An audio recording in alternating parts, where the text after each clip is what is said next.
दोस्तों, आज मैं बात करने जा रहा हूं कल जो हिंसक घटना हुई है इंडिया चाइना बॉर्डर पर लद्दाख में गलवान वैली के पास।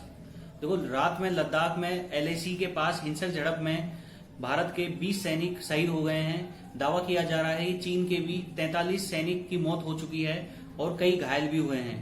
बॉर्डर पर पिछले 1.5 महीने से चली आ रही इस विवाद को शांति से निपटाने के लिए हर संभव कोशिश की जा रही थी। 6 जून को दोनों देशों के सीनियर कमांडर की बैठक हुई। उस बैठक में उन्होंने ये बात स्पष्ट करी कि जो ये विवाद है उसको सुलझा लिया जाएगा और आगे कुछ नहीं होगा। लेकिन चीन की चालाकी फिर सामने आई और हमारे 20 जवानों को जान से हाथ धोना पड़ा और शहीद हो गए। साल 1967 में सिक्किम के नाथुला में झड़प के बाद दोनों सेनाओं के बीच ये सबसे बड़ी हिंसक झड़प बताई जा रही है। उस वक्त भारत के लगभग 80 जो सैनिक थे वो शहीद हुए थे और चीन के लगभग 300 सैनिकों की मौत हो गई थी उस झड़प में। और इस वक्त ये घटना हुई है जिस समय भारत कोविड-19 की महामारी से लड़ रहा है।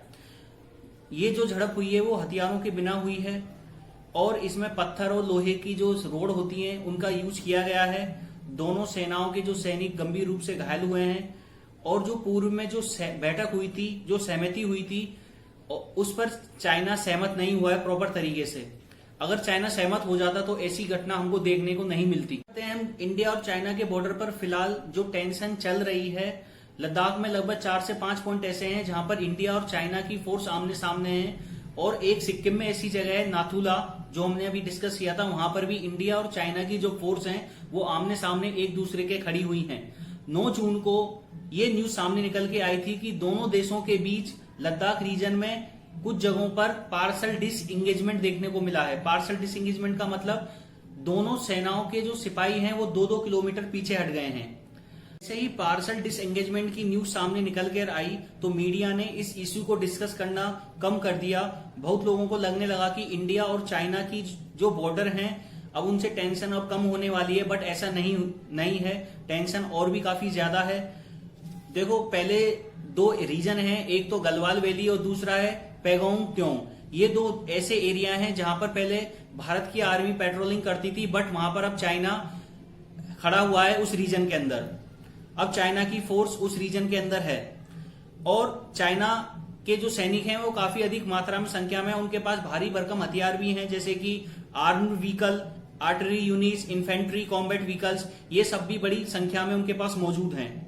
इंडिया ने भी चाइना फोर्स के सामने बराबर की डिप्लॉयमेंट कर रखी है।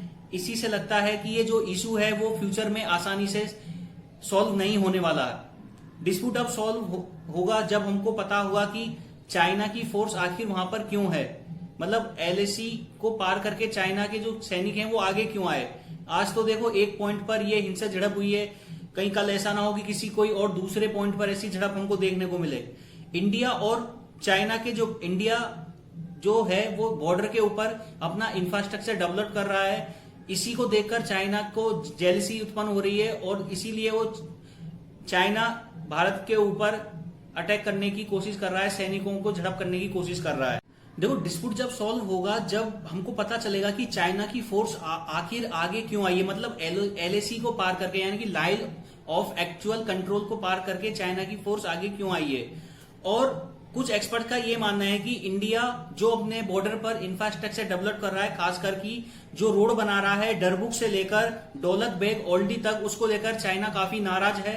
इसलिए चाइना इंडिया को उस रोड को डेवलप नहीं करने के लिए बार बार हिंसक झड़प कर रहा है। और कुछ एक्सपर्ट ये भी कह रहे हैं कि जो ये रोड बन रहा है वो काफी लंबे समय से बन रहा है, मतलब चाइना अभी क्यों इतना एग्रेसिव हो रहा है, पहले क्यों नहीं एग्रेसिव होता था।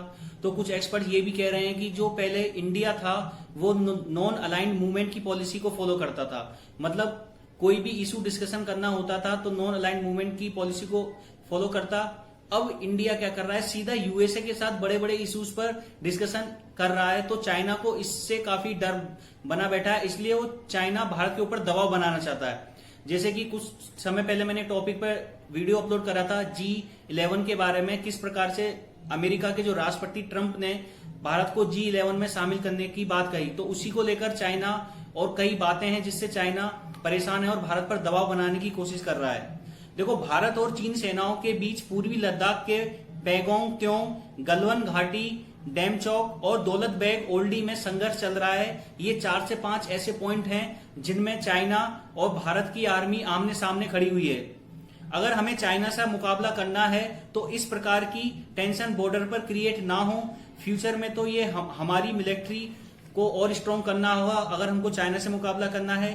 अभी जैसे कि चाइना की जितनी डिप्लॉयमेंट बॉर्डर पर है, मतलब चाइना की जितनी आर्मी बॉर्डर के ऊपर है उतनी ही आर्मी हमारी भी बॉर्डर पर खड़ी हुई है।